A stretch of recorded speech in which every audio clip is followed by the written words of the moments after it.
terkait dengan draft revisi Undang-Undang Polri memang dibutuhkan, tapi harus yang lebih substansial. Semangat dalam draft itu saya melihat hanya memberikan tambahan kewenangan, tapi tidak membangun kepolisian yang lebih baik. Kemunculan draft ini pun juga menjadi sangat aneh ya, karena tiba-tiba ini kalau nggak diatur dengan baik, dengan jelas, dengan tegas, ini nanti yang bisa menimbulkan persepsi kegagalan sipil dalam penyelenggaraan negara. Kan tetap nggak masuk akal, misalnya mau dibuat alasan apapun, hadirnya prajurit TNI aktif misalnya di Kementerian Pariwisata misalnya, itu kan tetap nggak masuk akal. Kalau ada kritik mengkhawatirkan dengan perubahan undang kepolisian itu kemudian kita kembali ke masa seperti Orde Baru, enggak sebenarnya. lebih parah. Lebih parah. Iya.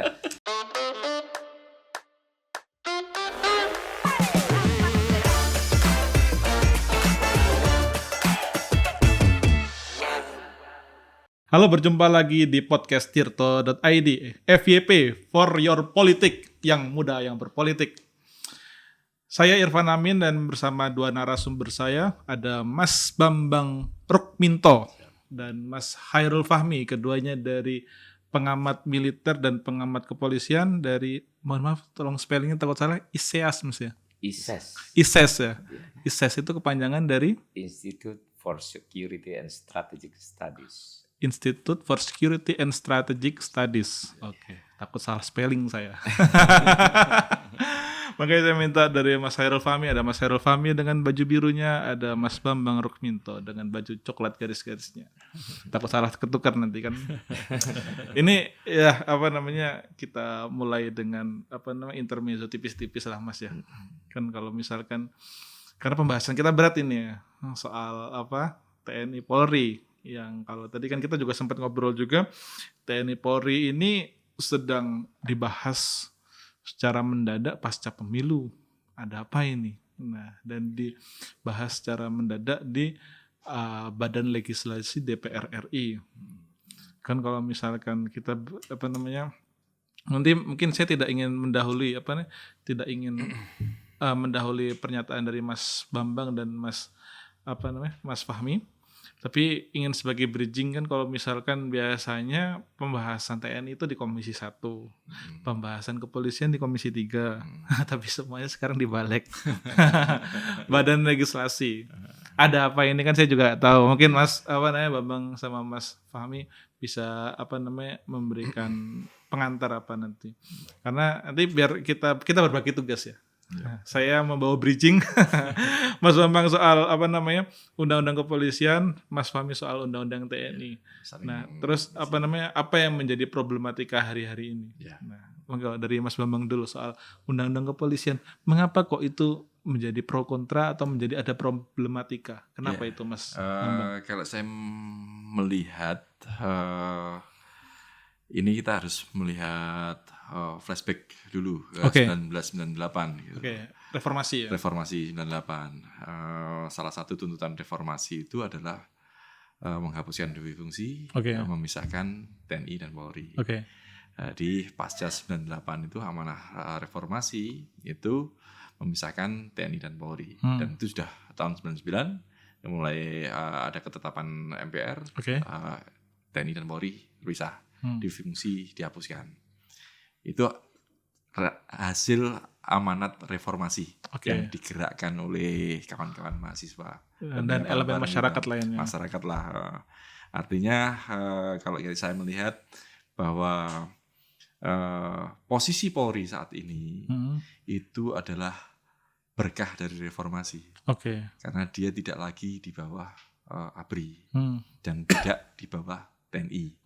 Artinya posisi mereka adalah setara. Tugas sesuai dengan undang-undang dasar, bahwa tugas TNI di pertahanan, tugas kepolisian adalah di keamanan dalam negeri, seperti itu.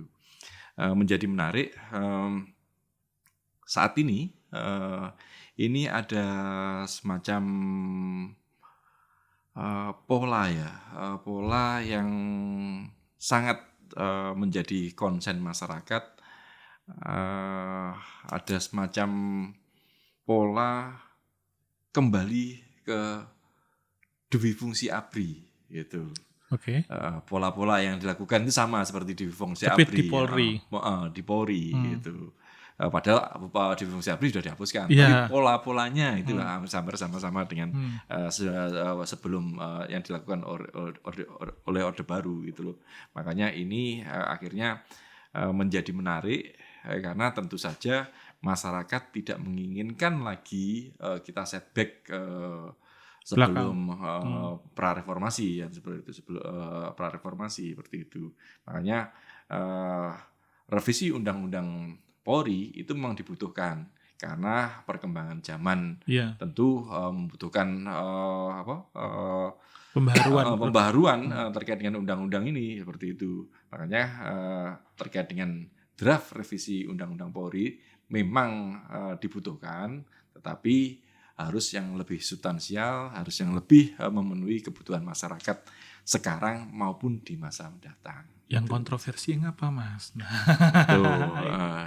Kalau kita melihat dua draft yang beredar di masyarakat, karena kemunculan draft ini pun juga menjadi sangat aneh ya, karena tiba-tiba kalau kemarin saya diskusi dengan kawan-kawan di Senayan, ini nyaris tidak ada perdebatan, tidak ada diskusi, tidak ada hearing, tiba-tiba muncul aja draft gitu kan, dan yang dibahas malah hal-hal yang sangat jauh dari kebutuhan masyarakat gitu, terkait dengan penambahan kewenangan intelijen, kewenangan penyadapan, terus kemudian perpanjangan usia pensiun.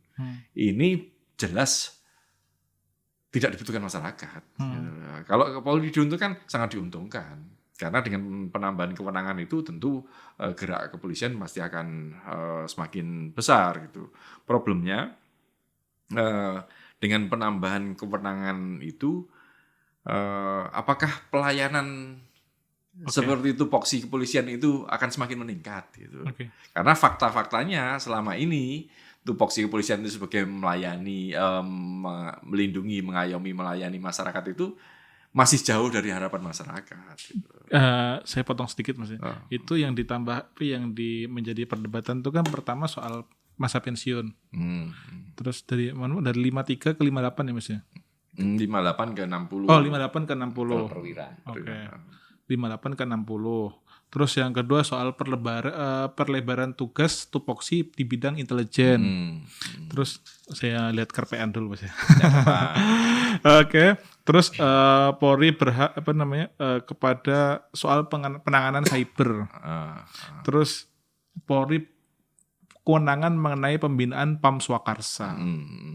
Itu salah satu poin-poin yang menjadi kontroversi di Undang-Undang Kepolisian. Itu benar begitu ya, Mas? Iya, poin-poinnya memang jauh dari harapan masyarakat. Terkait dengan fungsi intelijen, fungsi penambahan kewenangan intelijen untuk ketika ini masuk di dalam pasal undang-undang, posisinya setara dengan pasal-pasal di KUHP, undang-undang KUHP. Dampaknya ini akan membypass KUHP. Padahal KUHP ini adalah salah satu kontrol dari penegakan hukum.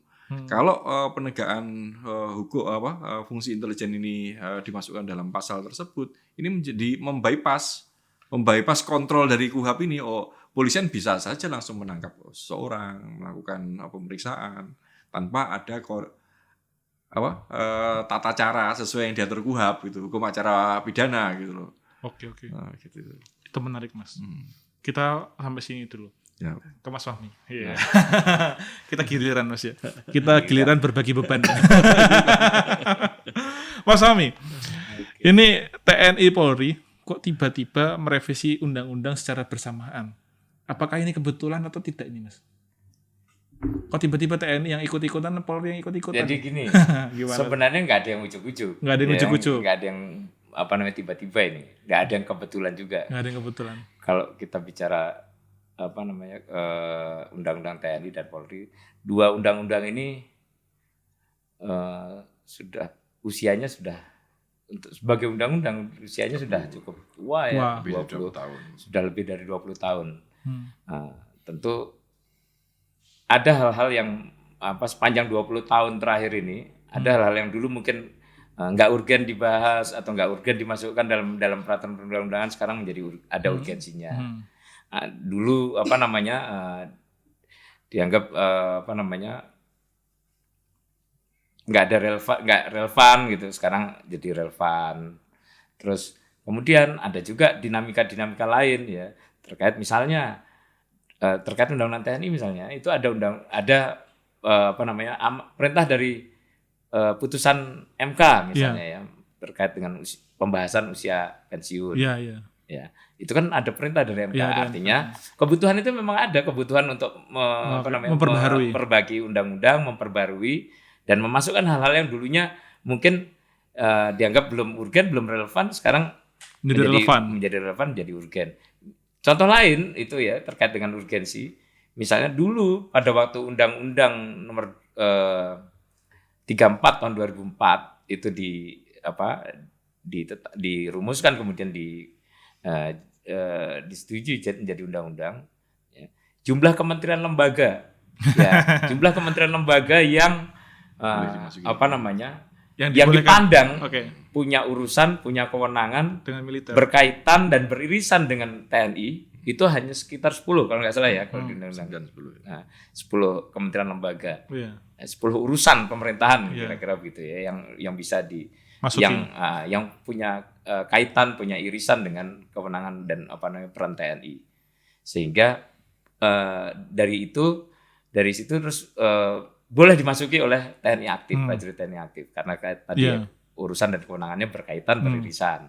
Nah, sekarang dalam perkembangannya karena perubahan nomenklatur kementerian, perubahan nomenklatur lembaga, atau pembentukan lembaga-lembaga baru, atau pembentukan unit-unit kerja di kementerian dan lembaga yang kemudian urusan dan kewenangannya berkaitan, beririsan dengan TNI, sehingga ada kebutuhan untuk mengakomodir itu juga, ya. Ada kebutuhan itu, sehingga muncullah berapa tambahan. Kalau kita hitung mestinya sekitar 18. Ya. Nah, itu sebenarnya kalau saya, posisi saya adalah mau berapapun itu jumlahnya, masukkan dalam undang-undang. Jangan ada yang di luar undang-undang. Jangan cuman permen-permen gitu. Jangan cuman MOU, masukkan dalam undang-undang supaya kita bisa awasi, bisa kita kendalikan, bisa kita kritisi kalau itu kemudian bermasalah, kan gitu. Ada kelibatan sipil gitu ya. Jadi masukkan dalam undang-undang berapapun jumlahnya. Tapi batasi juga. Batasi dalam arti gini, kalau 18 jumlahnya memang 18 itu saja. Kunci di situ. Ya kan? Nah, jangan ditambahkan dengan misalnya ada klausul yang mengatur soal kementerian dan lembaga lain di luar yang sudah diatur 18 ini misalnya. Dengan pertimbangan presiden, dengan persetujuan presiden. Nah, itu kan jadi lentur lagi, jadi karet lagi, kan? Bikin celah-celah sendiri. Nah, ini kan jadi celah baru untuk dimasuki, tergantung tafsiran nanti kan. Nah, padahal kita ini harus mengakui gitu ya, kita punya kesulitan untuk membedakan mana yang benar-benar kebutuhan, mana yang sekedar keinginan. Iya kan? Kalau kebutuhan itu kan perjelas, misalnya kementerian ini merasa membutuhkan keterlibatan atau partisipasi perwira TNI atau prajurit TNI di kementeriannya. Ya. Buatlah kajian akademisnya, sodorkan ke presiden dengan pertimbangan itu untuk disetujui atau tidak disetujui oleh presiden. Bisa gitu, ya. Tapi kan kita nggak tahu sebenarnya alat ukurnya apa. Membedakan mana yang kebutuhan, mana yang sekedar keinginan tadi. Jangan-jangan cuma digunakan untuk karena menterinya punya katakanlah hutang budi gitu ya dengan ada rekannya gitulah di TNI atau di Polri gitu, terus kemudian berusaha memasukkan, padahal sebenarnya kementeriannya, lembaganya itu urusan dan kewenangannya itu nggak ada kaitannya, nggak ada irisannya dengan kewenangan TNI, kewenangan Polri misalnya gitu. Biar ada key performance index-nya itu diukur gitu. Nah itu kan nggak jelas jadinya. Makanya kalau saya kemudian ya cenderung kalaupun misalnya mau dimasukkan untuk mengantisipasi ada tambahan gitu ya, ada tambahan kementerian, ada tambahan lembaga, gitu. Ya harus dibatasi juga, jangan sekedar tadi ya berdasarkan keputusan presiden, tapi harus ditetapkan bahwa syarat mutlaknya itu adalah urusan dan kewenangannya harus berkaitan, beririsan dengan urusan dan kewenangan TNI. Betul. Nah, urusan kewenangan TNI apa saja itu sudah diatur di Undang-Undang TNI kan. operasi militer perang, operasi militer selain perang, bentuknya apa saja itu sudah diatur. Intinya kan maksudnya berharap seperti pesan Gus Dur dulu kan TNI kembali ke barak gitu kan. Ya, pesan reformasi seperti itu. Pesan reformasi seperti itu kan. Dan kalau misalkan kemarin juga Tirto menulis ulasan mengenai itu di masa Gus Dur, TNI dikembalikan ke barak, di masa Jokowi semuanya dikembalikan ke sipil, Pak. Nah. Oke, itu menarik. Berarti kan garis poinnya adalah bahwa revisi Undang-Undang TNI itu mengembalikan jabatan-jabatan dui fungsi. Nah, kalau kata Pak Agus Subianto, Panglima TNI, multifungsi, Pak. Iya. Emang semultifungsi itu Pak TNI, Pak? Enggak juga sih sebenarnya ya. Kalau masih dalam koridor undang-undang itu saya rasa sepanjang dia itu tadi ya, batasan ruang lingkup undang-undang ini diperjelas, dipertegas gitu. Sebenarnya kita nggak perlu khawatir lah ya. Itu paling kan kaitannya dengan penanggulangan bencana. Kemenko Polhukam. Penanggulangan ancaman narkotika. Misalnya. Terus terorisme misalnya. Atau yang kaitannya dengan penegakan hukum di lingkungan institusi TNI. Misalnya kan artinya kayak misalnya undang-undang kejaksaan itu kan sekarang ada urusan pidana militer juga sudah ada jaksa agung mudanya gitu kan. Nah, itu kan berkaitan, itu kan harus dipayungi juga supaya nggak di luar undang-undang kan gitu. Nah, hal seperti itu. Tapi kalau yang multifungsi misalnya, kalau saya kira kan tetap nggak masuk akal misalnya mau dibuat alasan apapun hadirnya prajurit TNI aktif misalnya di Kementerian Pariwisata misalnya. Itu kan tetap nggak masuk akal. Mau dicarikan alasan apa supaya ini masuk akal? Keamanan destinasi. Keamanan destinasi itu bukan urusan TNI, itu urusan polisi. Oke. Yang menarik misalnya begitu. Kepolisian kalau soal multifungsi tadi. Di Undang-Undang Kepolisian pasal 28 ayat 2 itu jelas.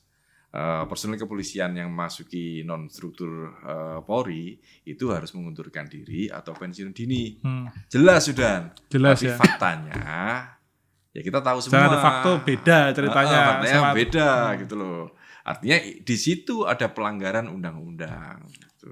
Isu yang terbaru bahkan ada salah satu pejabat eselon 1 di Kementerian Perdagangan juga mau diisi dari Polri. Dari kan? Polri. Siapa itu? Ya katanya Kapolda Jawa Tengah misalnya. Siapa itu? Irjen Lutfi itu kan sudah diakui bahkan oleh pejabat di Kementerian Perdagangan bahwa mereka akan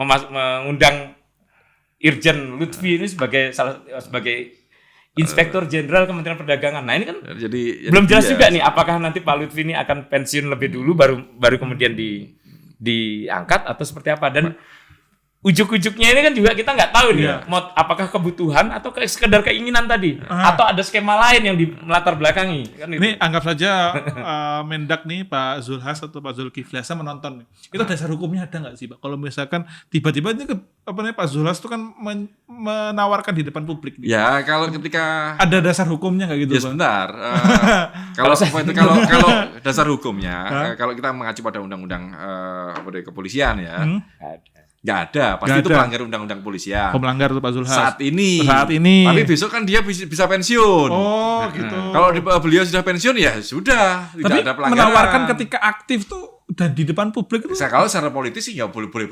saja. Menawarkan kok. Hanya saja ini tidak etis. Oke, etis berarti. Permasalahan ini kan problem kita ini kan persoalan juga terkait dengan etis ini kan. Iya. Ketika kepolisian sebagai penegak hukum ini ditawar-tawarin jabatan dan yang lain-lain, yang pasti kan muncul konflik kepentingan. Iya. Ini kepentingan penegakan hukum dalam rangka apa dia ditarik-tarik yang seperti itu. Seringkali kan menjadi masalah di situ itu, gitu loh. Makanya menjadi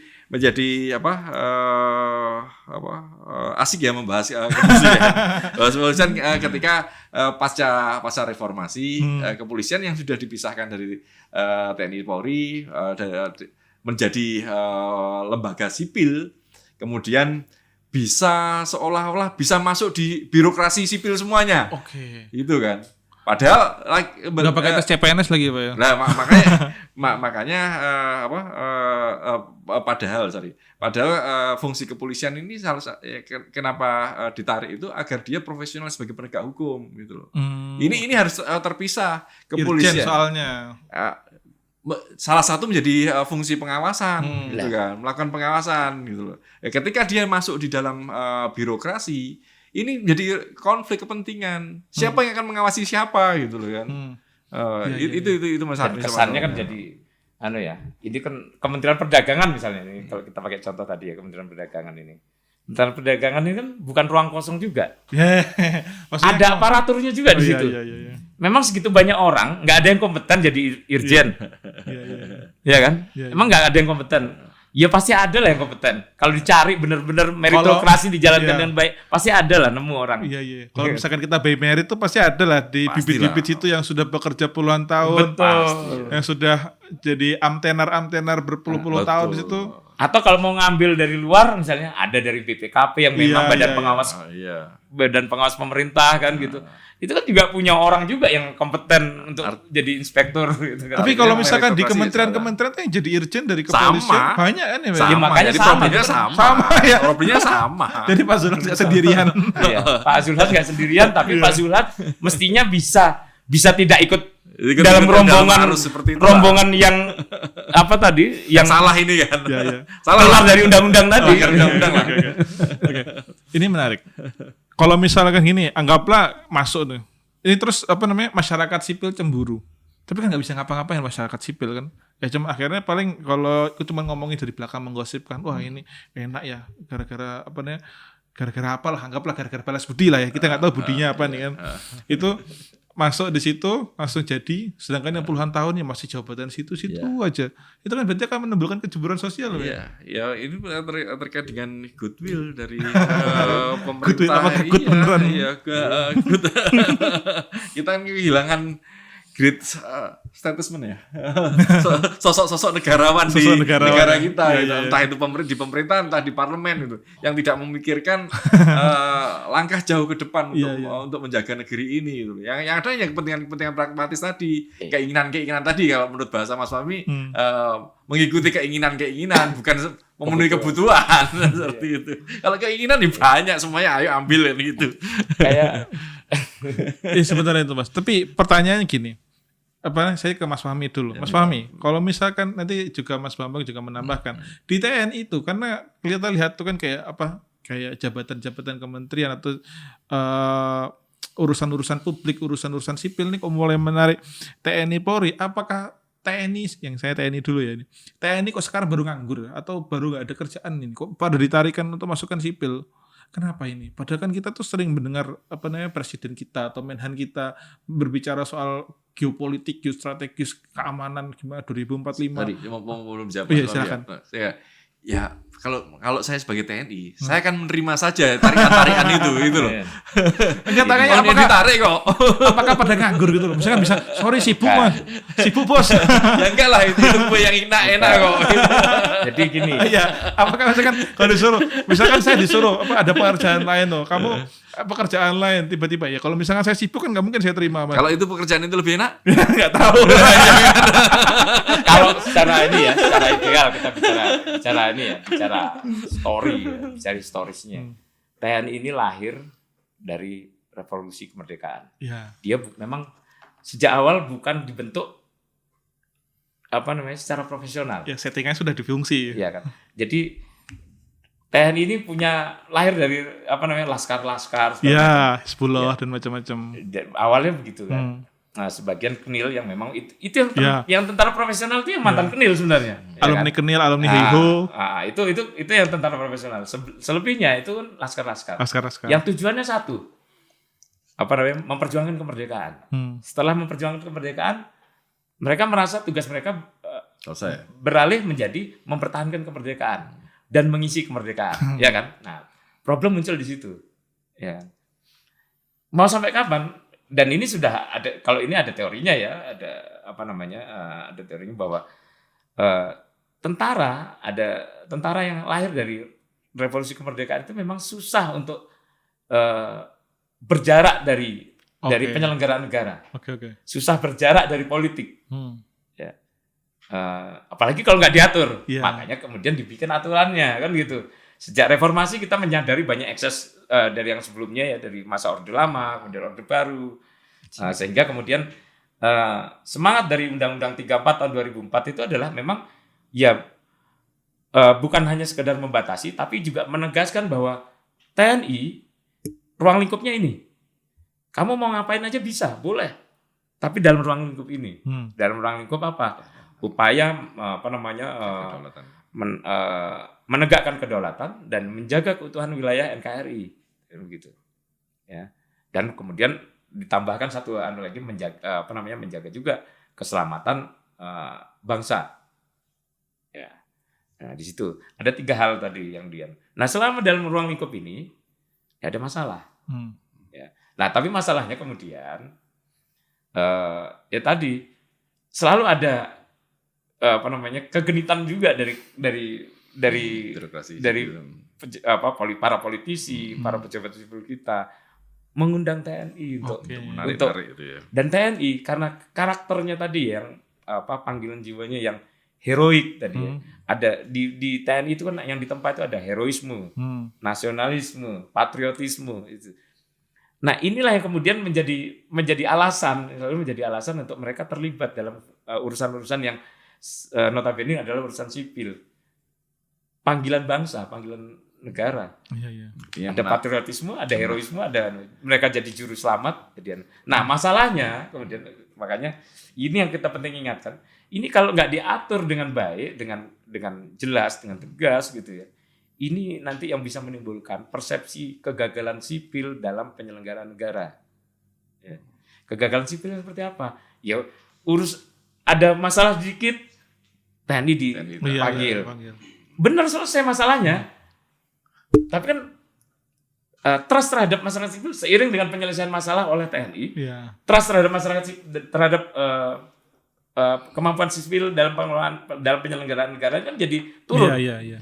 Contohnya sekarang kita lihat kalau hasil survei, yang paling dipercaya TNI. Sedikit-sedikit mau kita bicara masalah apapun, termasuk konteks kalau bicara penegakan hukum hari ini. Bicara kasus Vina Garut. Oh, Vina Garut. Misalnya. Vina Garut. Vina Cirebon. Sorry, keliru. Vina Cirebon itu yang diundang kalau kita baca komentar-komentar di medsos itu kan minta TNI untuk dilibatkan karena ada kaitannya dengan Polri katanya. Sampai juga konteks Kejaksaan Agung juga begitu. Kan gitu. Ketika ini ada konflik kepentingan di antara dua lembaga penegak hukum ini, TNI yang jadi penengah. Ketika KPK juga ya. Cicak buaya. Di KPK dulu, cicak buaya juga begitu. Nah, hal ini kan menunjukkan kemampuan TNI untuk hadir dalam konteks situasi seperti itu. Nah, tapi yang kita lupakan bahwa mestinya karena dia ini kan sebenarnya harusnya didesain tentara ini dimanapun, di negara manapun memang didesain sebagai senjata pamungkas.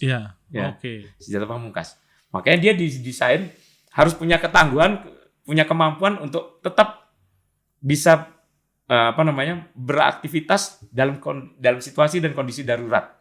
Ya kan? Makanya misalnya Zeni. Ya. Zeni itu kan sebenarnya yang dilakukan Zeni ini kan sama seperti yang dilakukan oleh Kementerian PU. Ya kan? Kerawat kendaraan seperti itu. Bikin jembatan, bikin jalan, bangun gedung, ya kan. Nah, TMMD gitu ya. Bikin jalan, bikin jembatan, bikin gedung lah gitu intinya sederhananya ya.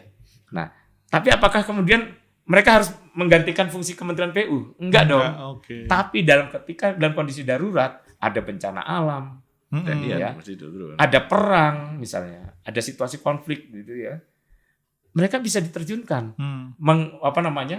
melakukan hal-hal yang sudah tidak mungkin lagi dilakukan oleh Kementerian PU, gitu loh. Peace building di tempat-tempat area-area konflik gitu. Itu kan mereka bisa lakukan. Artinya ada alasan kedaruratan di mana mereka harus diterjunkan. Nah, kalau dalam kondisi masyarakat yang sedang biasa-biasa saja, baik-baik saja, ya mestinya mereka hanya jadi standby force gitu. Standby force, latihan-latihan. Bukan mereka tidak digunakan, enggak, tugas mereka latihan gitu. Jadi kalau jangan dibilang nganggur. Tugas mereka adalah berlatih, mempersiapkan diri jika sewaktu-waktu terjadi keadaan darurat, kan gitu. Mereka akan selalu siap diterjunkan akhirnya. Kalau enggak latihan, ya mereka juga enggak akan siap diterjunkan. Nah, ini yang tidak disadari. Akhirnya dikit-dikit ada masalah, dikit-dikit TNI. Ada masalah lagi, undang TNI. Masalah dimanapun undang TNI. Benar, selesai masalahnya, tapi yang buruk tadi persepsi negatif kegagalan sipil ini yang kita tidak inginkan. Itu saya setuju. Kalau itu biasanya kalau di kolonel ke bawah tuh saya percayalah masih rajin latihan itu. Kolonel ke bawah ini udah jenderal-jenderal ini. Ya. Nah, jenderal-jenderal itu kan kadang-kadang saya kan kita tidak tahu bagaimana siapa yang mengasuh jenderal, siapa yang mengawasi jenderal gitu. Pekerjaannya juga kalau misalkan mohon maaf ada juga sejumlah isu misalkan jenderal-jenderal tidak punya jabatan, tidak punya jabatan fungsional. Akhirnya kan ini jadi salah satu isu kenapa mereka ditaruh fungsional di dirjen-dirjen atau di kementerian-kementerian. Itu kalau saya melihat masih terbatas kok dibandingkan Polri. Oke. Berarti kalau di TNI itu nggak terlalu banyak gitu ya? Kalau secara secara persentase sangat kecil dan dia pun sudah ada koridornya 10 lembaga tadi kan. Iya. Polri itu tidak ada. Tidak ada Polri. Tidak ada menugaskan di 10 lembaga, tidak ada. Mau dimanapun dia nggak boleh. Harus mengundurkan diri atau pensiun dini. Jadi semuanya itu pelanggaran kalau dia masih aktif. Gitu loh. Oke, menarik. Kalau itu berarti tadi Mas Bambang bilang kalau misalkan di Polri itu lebih besar yang jenderal-jenderal nganggur itu daripada TNI. Ini bukan persoalan besar apa kecil, iya. Tapi persoalan pelanggaran undang-undang. Enggak, maksudnya itu kan problematika awalnya dari situ kan. Ada pos-pos yang sebenarnya bisa diisi oleh jenderal-jenderal yang sebetulnya bisa bertugas di situ atau bagaimana? Kayak apa itu? Di internal, maksudnya di internal. Memang kalau kita melihat pengembangan organisasi di kepolisian, ya tidak akan secepat dengan kenaikan jenderal ini. Artinya di situ meritokrasi di kepolisian tidak jalan. Oke, itu yang harus diperbaiki dulu. Iya, harus itu. Akhirnya apa? Kok kombes bengkak kan ini. Banyak kombes-kombes yang masih nganggur. Belum lagi apalagi dengan pola-pola yang sekarang ini gitu loh. Itu malah merusak lagi. Karena apa? Kawan-kawan di kepolisian bisa lompat ke kementerian. Iya. Dampaknya apa? Satu, mengganggu meritokrasi di kepolisian, di lembaga itu. Di internal pun juga itu memunculkan kecemburuan gitu loh. Belum lagi kalau tiba-tiba menterinya berubah pikiran, mereka tidak dipakai lagi gitu. Terus kembali lagi ke nganggur lagi. Bengkak tambah bengkak. Artinya ada meritokrasi yang gagal di situ. Itu yang seharusnya diperbaiki, bukan dengan memberikan peluang dengan membiarkan mereka masuk di birokrasi. Dan jangan lupa jenderal polisi, jenderal TNI, ya mulai bintang 1 ke atas itu semua yang tanda tangan kenaikan pangkatnya itu presiden. Mulai kalau kepolisian artinya, Kombes dari kolonel. Artinya presiden mestinya bisa mengendalikan ini. Iya. Presiden bisa mengendalikan. Tapi kan makanya yang kita tahu tambah terus nih. Yang naik pangkat nambah terus sementara jobnya kan terbatas. Apakah kan sementara orang kalau sudah nggak disukai diganti orang baru bukan ngambil dari yang sudah ada tapi naikin yang dari bawah kan gitu. Seringkali begitu. Nah, artinya ini malah merugikan. Tapi kalau yang sudah itu presiden suka lupa apa yang ditandatangani gitu. Ya itu masalahnya. Dan itu kan jadi masalah kan. Saya pikir presiden bukan lupa. Kalau nggak pura-pura lupa iya mungkin. Apakah dibacakan nggak tahu kan? Kalau kita melihat kalau kita ngomong politis ya kalau seperti itu ini malah merugikan Polri. Karena Polri malah akan terhegemoni oleh kekuasaan gitu. Tidak akan membuat Polri semakin profesional. Oke. Ganti rezim, ganti permainan lagi ya. Tarik ulur kepentingan politik pragmatis gitu. Iya. Betul. Itu yang jangan sampai seperti itu. Karena kalau diteruskan Polri akan semakin jauh dari masyarakat lah. Menarik.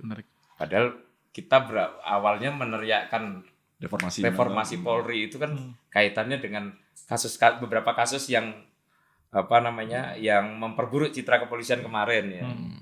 Kita bilang Polri butuh reformasi kultural, butuh reformasi struktural, butuh reformasi instrumental katanya. Nah, tapi yang dibahas dalam revisi Undang-Undang Polri misalnya itu kan nggak kelihatan. Nggak ada kaitannya sama sekali dengan upaya untuk membangun profesionalisme Polri itu. Okay. Terus ada lagi satu lagi pasal yang tidak yang tidak dibahas sama sekali dan itu sangat krusial sekali terkait dengan anggaran operasional kepolisian. Oke. Itu ya, pembahasan anggaran itu selalu tertutup loh di Komisi 3. Loh, ini bukan permasalahan anggaran ketika ini diimplementasikan ya dalam Banggar ya, tapi terkait dengan undang-undang. Jadi dalam Undang-Undang 2 tahun 2002 itu tidak ada satupun pasal yang menyebut bahwa anggaran operasional kepolisian itu harus diperoleh dari APBN. Dampaknya apa? Kepolisian bisa menggunakan duit dari manapun yang disebut dana non-budgeter ya, non-budgeter untuk membiayai operasional kepolisian. Non-budgeter ini peluangnya apa? Pasti pungli korupsi. Kan seperti itu. Makanya kalau masyarakat sekarang seringkali mengeluh berantas pungli di kepolisian. Polri adalah seorang pungli. Negara membiarkan kok. Negara karena apa? Negara tidak pernah memberikan itu tadi dalam menyebut dalam undang-undang bahwa anggaran kepolisian itu harus dibiayai oleh negara oleh APBN. Kalau di Undang-Undang TNI ada. Undang-Undang TNI ada. Undang-Undang 34 harus kan dari anggaran harus kegiatan TNI dibiayai oleh APBN. Polri nggak ada, yang ada itu pasal 30 Undang-Undang 2 tahun 2002 membahas soal Kompolnas. Anggaran Kompolnas dari APBN. Polri tidak ada. Ya kan kalau di Polri itu kan ada PNBP ya, pendapatan negara bukan pajak itu. Itu yang dimaksud seperti itu ya, non budgeter nanti bisa salah satunya dari situ. Itu pun kalau PNBP masih dibahas lagi kan. Dia mengajukan PNBP itu diperoleh dari ada beberapa institusi yang diberikan kewenangan untuk menarik pendapatan dari masyarakat dan itu sudah diatur. Itu pun juga kalau kita bahas lebih jauh, itu pun juga menjadi alat pungli yang dilegitimasi oleh negara gitu loh. Karena ketika ada peraturan terkait dengan PNBP, itu sebuah institusi itu harus ditarget. Iya. Dan terkait dengan anggaran PNBP itu nanti akan dikembalikan untuk operasional Polri itu sudah diatur, itu udah clear ya. Tapi ini ada non budgeter lain selain itu ya. Oke. Hibah terutama. Hibah. Kalau kemarin kita muncul kasus menguntit kemarin kan. Karena isunya kan terkait dengan kenapa ini dikuntit, karena salah satunya menarik kasus terkait seseorang yang pernah memberikan hibah ke Polri seperti itu kan. Itu akan diatur nanti. Bantuan. Nah, hibah ini kan memunculkan konflik kepentingan. Iya. Ketika korporasi yang memberikan hibah kepada Polri melakukan pelanggaran hukum misalnya, bagaimana Polri bisa objektif? Makanya negara itu wajib memberikan anggaran buat Polri yang diatur dalam undang-undang gitu loh. Bukan dibiarkan terbuka seperti saat ini. Dibiarkan mencari uang sendiri. Oke. Ini tadi saya menarik apa yang dibicarakan Mas Fahmi, ada reformasi instrumental, terus struktural, satu lagi kultural. Nah ini kalau misalkan di undang-undang yang baru ini 3 reformasi itu bisa dijalankan nggak Mas? Atau tidak ada sama sekali 3 reformasi? Kalau dalam draftnya itu ya nyaris tidak ada. Kalau dalam draft itu pasti tidak ada. Tidak ada Mas ya? Pasti tidak ada. Semangat reformasinya nggak ada? Tidak ada sama sekali. Semangat dalam draft itu saya melihat hanya memberikan tambahan kewenangan, tapi tidak membangun kepolisian yang lebih baik gitu loh. Salah satunya itu tadi kalau ngomong reformasi struktural ya harus dari dasar dulu. Kasih anggaran dong negara. Oke. Berarti perbaikan pada anggaran dulu. Soal aturan mengenai Polri harus Polri hanya bisa menggunakan APBN dalam kegiatan sehari-hari. Itu hanya itu harus tercantum. Harus tercantum ya. Tidak ada dana non budgeter lagi. Nggak ada. Dana non budgeter nanti diatur, tapi itu diatur dalam Perpres dan lain-lain. Tapi terkait dengan anggaran kepolisian ya wajib dari APBN. Hibah itu kan jadi semacam mana ya? Kalau di KPK itu kan kenapa misalnya kalau di Undang-Undang Anti Korupsi misalnya kenapa gratifikasi itu diatur seperti itu? Iya. Kita kan Nah, kekhawatirannya itu yang disampaikan Mas Iya, ada konflik itu kepentingan. Sama, kira-kira jangan sampai hibah itu kemudian menghadirkan konflik kepentingan ketika penegakan hukum dilakukan kan gitu. Sama kayak di konteks gratifikasi yang dipermasalahkan di KPK misalnya kan. Itu kan sama supaya tidak terjadi konflik kepentingan antara penyelenggara negara dengan pihak yang berurusan dengan kewenangannya gitu. Demikian juga kalau ngomong soal itu tadi ya, konflik kepentingan tadi terkait dalam draft itu terkait perpanjangan usia. Oke, perpanjangan usia. Perpanjangan usia pensiun. Kemudian ada kewenangan terkait dengan perpanjangan Kapolri sampai 65 tahun ya. Dua tahun perpanjangan yang ditentukan oleh presiden seperti itu. Hal-hal seperti itu kan jadi malah menjauh karena konflik kepentingan antara presiden dengan kepolisian ini menjadi erat ya. Ya bahasanya Polri itu alat kepentingan kekuasaan. Iya, jadi seperti itu. Kepolisian menjadi terhegemoni oleh kepentingan politik pragmatis gitu. Bahkan itu kalau soal begitu itu bukan seperti kembali ke zaman Orde Baru. Kalau ada kritik soal mengkhawatirkan dengan perubahan undang kepolisian itu kemudian kita kembali ke masa seperti Orde Baru. Enggak sebenarnya. Lebih parah.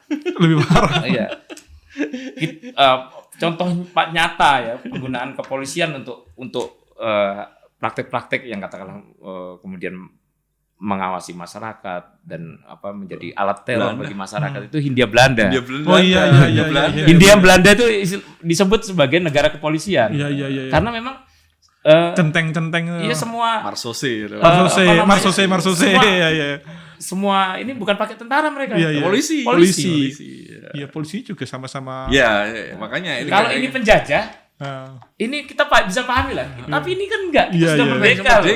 Kita kembali ke zaman Belanda gitu. Jangan kembali ke masa lalu bahwa masyarakat itu dianggap sebagai ancaman, sebagai musuh yang harus diawasi, harus dipantau tindakannya. Sedikit-sedikit nanti harus lapor dulu. Terus kemudian yang masalah itu kan kalau dulu zaman Hindia Belanda itu setiap penegakan hukum itu kan dipertunjukkan ke masyarakat supaya menjadi teror supaya bisa menghadirkan rasa takut. Bisa menghadirkan kepatuhan gitu ya. Itu tunjukkan. Nah, belakangan ini kan kita juga melihat hal seperti itu. Ini konferensi pers yang cenderung doxing, cenderung membuka hal-hal yang tidak relevan dengan kasusnya. Ini kan ini yang kita harus ingatkan, itu bahaya kalau diteruskan ini kita kembali ke zaman Hindia Belanda. Pola-pola sederhana kalau kita pola-pola yang contoh-contoh sederhana terkait dengan itu tadi. Penangkapan Saiful Jamil misalnya. Oke, iya yang di Polsek dekat sini nih. Bukan di Polsek, di Jalan Raya itu. Jalan Raya. Di Jalan Raya kalau ditangkap semua tidak ada pakai seragam apa. Udah keluar. Kemudian terkait kasus yang terakhir kemarin, Vina Cirebon ini. Iya. Bagaimana seorang yang sudah tersangka 8 tahun yang lalu kemudian sekarang ditangkap, terus rumahnya digeledah lagi dengan rombongan sekian banyak polisi. Iya. Ya hal itu kan pola-pola yang akan dilakukan. Ini polisi ini menjadi teror bagi rasa aman dan nyaman kalau itu diteruskan. Jangan sampai gitu. Ini bukan sekedar kepentingan penegakan hukum, tapi kemudian menjadi kepentingan konten penegakan hukum. Nah itu masalahnya. Iya, maksudnya gini, dari konten penegakan hukum tuh kadang-kadang tuh ada permasalahan di daerah tuh. Permasalahan kita tidak usah sebut Kapolres atau Kapolda mana ya. Permasalahan yang sepele lah, itu yang konferensi pers Kapolda. Sampai saya masih ingat tuh, saya pernah liputan humas Kapolresnya udah siap-siap, ternyata diambil alih sama Kapolda. Kapolresnya gigit jari. Itu ada gitu-gitu. Ya, itu menarik. Saya baru soal kepentingan konten. Oke. Waktu kita tidak banyak nih Mas ya. Maksudnya semangat reformasinya apa ya pengen? Misal andai kata nih Balek, Komisi 3, pimpinan DPR menyaksikan ya. Kita dari soal Undang-Undang Polri dulu, nanti Undang-Undang TNI. Semangat reformasi apa yang harus ada yang tidak ada dan harus sekarang dicantumkan? Ya, semangat bener-bener melayani masyarakat itu. Kalau secara pasal itu apa Mas kira-kira? Apa tadi kan sebut soal anggaran Polri harus semua dari APBN, tidak boleh menerima selain APBN. Kalau kita terkait dengan draft itu deh. Ya, draft itu Bongkar habis deh. Bongkar habis ya? Bongkar habis ya draft itu. Karena draft itu jelas-jelas tidak memenuhi keinginan masyarakat. Terkait dengan Pam Swakarsa, terkait dengan cyber, terkait dengan intelijen. Itu harus bongkar semua. Kita bahas, kita omongkan bareng-bareng. Terus kemudian terkait dengan anggaran operasional tadi yang wajib masuk di APBN, harus tertulis dalam pasal. Kemudian terkait peningkatan pengawasan. Kompolnas. Ya, Kompolnas. Kompolnas kan tidak dibahas sama sekali dalam draft itu, masih sama-sama saja. Fungsi Kompolnas ini penting kalau ingin membangun kepolisian yang profesional. Tanpa ada kontrol dan pengawasan yang kuat, polisi akan pasti akan sama seperti yang tidak kita harapkan selama seperti ini gitu loh. Makanya pasal-pasal itulah yang harus dibahas. Penguatan pengawasan polisi. Pilihannya membuat lembaga baru pengawasan polisi atau Kompolnas yang diperkuat seperti itu. Ya, kita omongkan nanti. Ya, pasti harus menguatkan itu. Oke, Mas Fahmi. Semangat reformasi apa? Reformasi dalam Undang-Undang TNI yang perlu dibawa. Andai kata nih Komisi 1 atau Balik ini mendengar nih, Mas. Oke, undang-undang, kalau saya sih sederhana ya, perubahan undang-undang TNI yang sedang bergulir sekarang ini mestinya tidak hanya sekedar membahas 2 pasal tadi ya, soal penempatan prajurit TNI di luar formasi TNI atau di kementerian dan lembaga pemerintah misalnya gitu. Kemudian yang kedua soal usia pensiun atau masa dinas. Perpanjangan masa jabatan.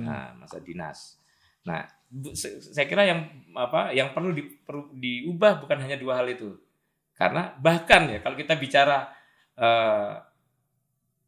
kebutuhan TNI sendiri, kebutuhan TNI yang yang mereka perlukan adanya perubahan gitu ya. Bukan hanya 2 hal itu. Kalau kita ingat mungkin tahun lalu kan sempat beredar tuh ada draft saran masukan TNI. Iya. Nah, kalau kita lihat sekarang satu pun nggak ada kan, cuma dua pasal ini aja yang masuk gitu ya. Dari sekian banyak saran masukan TNI terkait perubahan undang-undang TNI. Padahal kalau saya menafsirkan gitu ya, kalau saya boleh menafsirkan, saran masukan TNI yang dulu sempat beredar itulah sebenarnya aspirasi atau harapan dari institusi TNI sendiri terhadap apa yang perlu mereka perlu diubah, perlu diatur lebih lanjut dalam undang-undang TNI gitu ya. Misalnya mereka ingin menambahkan soal OMSP. Apa itu OMSP? Operasi militer selain perang. Oke, operasi militer selain perang. Baik mekanismenya, prosedurnya, ya itu bentuknya itu mereka pengen ada tambahan. Itu tidak terakomodir dalam perubahan undang-undang. Terus kemudian soal kedudukan kelembagaan dan hubungan antar lembaga, misalnya antara TNI dengan Kementerian Pertahanan, antara TNI dengan Kementerian Pertahanan dan Kementerian Keuangan terkait anggaran misalnya. Ini kan mereka berharap itu bisa diatur. Ya. Supaya mereka katakanlah setara dengan Polri. Iya. Mereka ingin seperti itu, tapi aspirasi itu tidak ditangkap oleh draft perubahan undang-undang yang beredar sekarang oleh Balik lah dalam hal ini ya, Balik DPR. Terus yang lain soal peradilan militer. Beberapa waktu ini kan kita banyak berdebat soal peradilan militer. Apakah dalam kasus tertentu seorang prajurit TNI ini harus disidangkan di peradilan umum atau di peradilan militer? Kita berdebat soal itu. Konteks kasus korupsi di Basarnas misalnya. Kita berdebat soal itu. Terus di dalam beberapa kasus yang lain juga sama. Nah, ini kan perlu diatur ya supaya lebih jelas, lebih tegas, supaya kita nggak capek berdebat gitu loh. Eksekusinya jadi jelas gitu loh. Nah, ini justru tidak terakomodir. Padahal itu juga salah satu amanat reformasi, agenda reformasi itu adalah salah satunya peradilan militer diperbaiki. Oke. Kalau misalkan tadi kan kita sepakat ya, tapi Mas Fahmi sama Mas Bambang sepertinya setuju lah kalau misalkan dimasuk ke dalam peraturan militer, masuk ke dalam kementerian atau lembaga yang sipil, asal diatur. Kata kuncinya asal diatur. Nah, ada kekhawatiran nggak kalau misalkan kesewenang-wenangan, karena kan mereka membawa senjata karena masih aktif tuh boleh membawa senjata. seperti itu ketakutan bahwasanya nanti selain ketakutan masalah meritokrasi, ada ketakutan ancaman kepada sipil, represi seperti itu nggak, Mas? Ya tadi asal diatur kan salah satunya itu kan asal diatur itu ya. Diatur itu kan bukan hanya diatur prosedurnya, mekanismenya, tapi juga pengawasannya. Dan ketika terjadi penyimpangan, bagaimana penindakannya, itu kan yang harus diatur. Makanya tadi mulai dari susunan kedudukan kelembagaan sampai peradilan militer ini kita harapkan supaya diatur, bukan hanya 2 pasal kalau undang-undang TNI kan, bukan hanya 2 pasal itu. Tapi ada pasal-pasal lain tuh. Supaya yang dikhawatirkan itu tadi tidak terjadi. Ya. Tapi kalau kaitannya dengan seperti itu, saya justru lebih mengkhawatirkan soal perubahan undang-undang Polri. Kalau soal kaitannya dengan kemampuan represif dan kemampuan intimidasi gitu ya. Ya saya lebih khawatir dengan undang-undang Polri. Kenapa? Karena Polri itu alat utamanya itu bukan senjata api. Seperti TNI, kalau TNI senjata api ya, tapi kan mereka juga nggak gampang keluarkan senjata. Gitu ya. Tapi kalau Polri ini senjata utamanya itu kewenangan. Kalau kewenangannya tidak diatur ini masalah. Gitu. Mas Fahmi sebentar, ini saya kita sebelum masuk ke situ ya. Nanti kita akan perbandingan ya mana yang mudaratnya lebih besar nih. Tapi Mas Fahmi gini, salah satu masalah di TNI itu sering kecemburuan sosial dengan teman-teman Polri ada soal anggaran nih. Nah itu anggaran itu perlu diotak-atik nggak itu Mas dalam undang-undang kalau misalkan direvisi itu? Kalau di undang-undang TNI itu jelas ya tadi ya. Mereka semua kebutuhan TNI itu dicukupi oleh APBN melalui Kementerian Pertahanan ya, diusulkan ke pemerintah melalui Kementerian Pertahanan tadi. Itu jelas aturan mainnya. Jadi cukup atau enggak ya terima. Yang menjadi kecemburuan itu bukan itu. Nah, kecemburuannya bukan di situ. Kecemburuannya karena di undang-undang Polri tidak diatur dalam Polri. Bisa cari di mana-mana, TNI nggak bisa cari di mana-mana. Itu. Berarti lah. Sekarang kita masuk pembahasan terakhir. Mudorotnya lebih besar mana undang-undang TNI sama undang-undang Polri dan kenapa, Mas Bambang? Nggak boleh sama ya. Terkait dengan apanya ini? Mudorotnya apa? Maksudnya lebih bahaya manakah dari TNI Polri, undang-undang TNI sama undang-undang Polri? Mana yang lebih bahaya? Mana yang lebih bahaya? Ya mana yang lebih tidak baik untuk publik lah. Kalau melihat draft sekarang ini. Dengan penambahan kewenangan kepolisian ya banyak mudorotnya ke draft undang-undang kepolisian ya.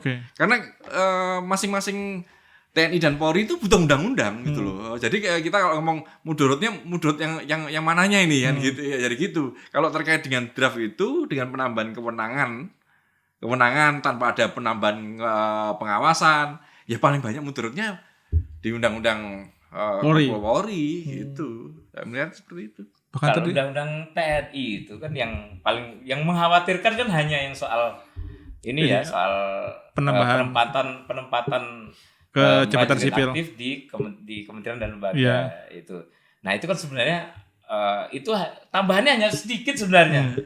Yang penting itu ada, tapi kan selama pasal karetnya itu klausul karetnya bisa dihilangkan, itu sebenarnya nggak ada kekhawatiran yang terlalu besar lah terkait itu. Tinggal bagaimana mekanisme kontrolnya saja. Sama juga dengan penambahan masa dinas ya. Penambahan masa dinas. Itu sebenarnya juga itu kan maksimal sekian tahun. Artinya kalau mau misalnya yang Bintara yang merasa saya pengen pensiun lebih awal supaya saya bisa masih dalam kondisi sehat masih bisa beraktivitas di luar misalnya di luar TNI misalnya gitu. Dia bisa ngambil enggak ngambil pensiun mentok sampai usia 58 tahun gitu ya. Tapi sebelumnya 53 tahun misalnya pensiun gitu masih mungkin. Itu kalau jadi dari sisi itu saya kira mudaratnya jauh lebih kecil daripada Polri. Nah, karena kalau kita ngomong mudarat manfaat dari atau mudaratnya, kalau saya melihat undang-undang TNI itu sebenarnya sudah terbatas dalam fungsi tadi pertahanan itu. Mereka sudah kembali ke barak sebenarnya. Hanya saja ketika muncul penempatan di kementerian lembaga lain, itu kan menjadi perdebatan kawan-kawan seperti itu. itu sudah diatur dalam undang-undang. Koridornya sudah ada. Memang ada pelanggaran-pelanggaran. Tapi sebenarnya kalau kita mau fair, full pelanggaran itu dalam undang-undang kepolisian. Dan kenapa itu juga tidak dibahas dalam draft undang-undang kepolisian. Nah, kalau undang-undang TNI itu cuman sebenarnya bukan mudarat sih kalau saya. Lebih bukan soal mudaratnya, concern saya itu soal justru eman-eman ya. Eman-eman, sayang sekali. Ada kesempatan mengubah undang-undang, tapi kok yang mau diubah dibatasi hanya 2 pasal. Itu justru eman-eman. Ini kesempatan yang nggak gampang Iya. Sudah 20 tahun ya kan. Sudah 20 tahun ini revisi ini harusnya harus maksimal dong. Dan jangan tapi catatannya jangan hanya untuk kepentingan institusi saja, jangan untuk kepentingan pemerintah saja. Yang lebih banyak saham terbesar itu masyarakat gitu ya. Ya untuk kepentingan masyarakat dong kan gitu. Ini menarik ya kalau misalkan soal soal jabatan, mengisi jabatan sipil tuh.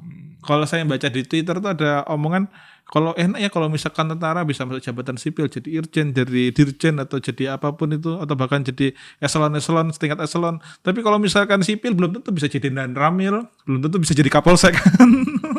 Belum tentu bisa jadi kapolda, harus ikut pelatihan dulu, kan ribet itu, jadi nggak adil kita tuh kan. Iya dong. Jadi gimana? Ada closing yang ingin disampaikan Mas? Terkait kasus-kasus hari ini, apa keinginan apa yang disampaikan dari Mas Fahmi ataupun dari Mas Bambang untuk dua institusi ini bisa lebih baik ke depan? Kalau dua institusi ini supaya lebih baik ke depan ya kuncinya kan di regulasi, di kebijakan ya. Jadi ya kita berharap agenda perubahan undang-undang ini dimanfaatkan betul untuk kita tidak menganggap hari ini buruk gitu ya, tapi kita anggap masa depan harus lebih baik dari hari ini. Artinya apa? Kesempatan mengubah undang-undang ini harus digunakan semaksimal mungkin untuk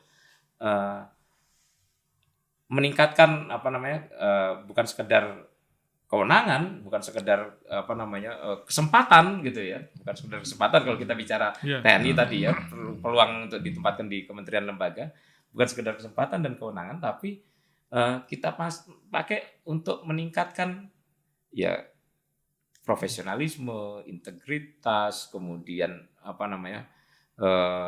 dipakai juga untuk meningkatkan akuntabilitas ya mungkin ya. Kepercayaan publik terhadap mereka, dalam arti apa?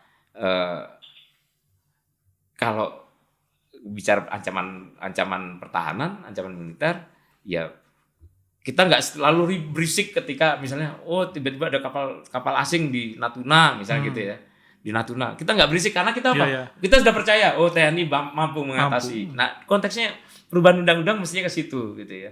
Jadi bukan sekedar kepentingan yang sifatnya taktis tapi yang lebih strategis supaya undang-undang itu proper bisa memastikan bahwa semua yang dibutuhkan oleh TNI dalam kerangka tugas dan fungsinya sebagai penegak kedaulatan, sebagai penjaga keutuhan wilayah gitu ya, itu bisa dipayungi oleh undang-undang gitu loh. Sombang? Ya, apa yang harapan? Revisi undang-undang sama seperti disampaikan Mas Fahmi tadi, revisi undang-undang TNI maupun Polri itu memang saat ini dibutuhkan gitu. Tapi tidak bisa dilakukan dengan terburu-buru. Dan yang lebih penting lagi revisi undang-undang tersebut itu harus memenuhi kebutuhan zaman dan kebutuhan di masa depan gitu. Karena benar yang disampaikan Mas Fahmi tadi, ini nggak tiba-tiba gitu loh, tidak serta-merta kita bikin undang-undang langsung jadi seperti itu. Kesempatan revisi undang-undang ini memang harus didorong untuk memenuhi kebutuhan dan harapan masyarakat di masa depan gitu. Bukan hanya untuk kepentingan organisasi Polri saja, bukan hanya untuk kepentingan elit-elit di kepolisian saja, tapi yang lebih besar lagi untuk kepentingan masyarakat dan negara, gitu aja. Oke. Ini pertanyaan terakhir sebelum kita tutup podcast ini. Terakhir terus ini. Apakah Mas Bambang dan Mas Fahmi yakin Pak Presiden akan menandatangani undang-undang ini? setelah perdebatan bergejolak ini? Yakin atau tidak? Kita tebak. Oke. Kalau dalam konteks sekarang, saya membayangkan kok akan mudah ditandatangani. Ini kita bicara seperti kita melihat kasus undang-undang KPK di 2019 misalnya kan, itu tiba-tiba udah ditandatangani aja kan gitu. Dan setuju ditandatangani aja. Dan bila itu terjadi, Pak Presiden sudah meninggalkan bom waktu. Bom waktu bagi kita, Mas Bambang dan Mas Fahmi, terima kasih sudah datang di podcast Dr. Deddy. Saksikan terus podcast Dr. Deddy for your politics. Sampai jumpa.